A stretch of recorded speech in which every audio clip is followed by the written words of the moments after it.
So now we can use our solution and finish this problem.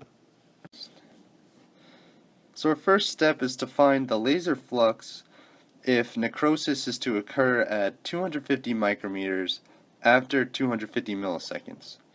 So we're just going to be using our equation for our semi-infinite solution given the surface flux.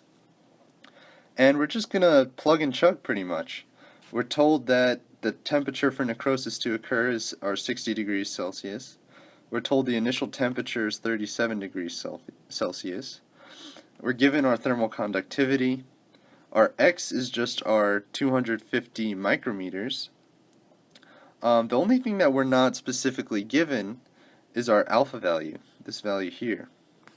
But we can just use our relationship that alpha is equal to the thermal conductivity over the density times the specific heat. So once we have all our known values, we can just plug them into our equation here and solve for our surface flux, which ends up being 255 kilowatts per meter squared. So our next step is to find the temperature at 500 micrometers after 250 milliseconds with our laser flux from step 1. And we're just going to be using the same equation again, and which gives us our temperature profile in our semi-infinite solution. And we're going to see that now we're plugging in our laser flux that we found in step 1. And instead of our 250 micrometers, we're using 500 micrometers. We don't know our temperature at 500 micrometers, which is what we're solving for. We know our initial temperature, and again, it's pretty much plug it in and solve for our temperature at 500 micrometers, which we determine to be 39.9 degrees Celsius.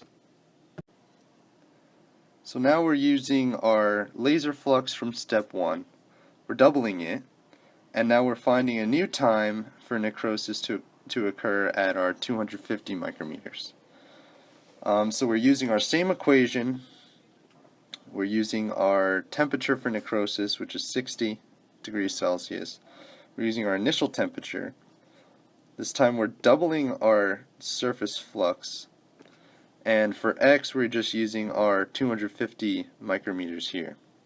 And we're just solving for a value for T. In step 4, we're using twice the laser flux from step 1. We're finding a temperature at 500 micrometers after our time from step 3. So we're using our same equation again. We're using twice the laser flux. We're using 500 micrometers as our value for X. We know our initial temperature, and we're solving for our T, or our temperature, at 500 micrometers.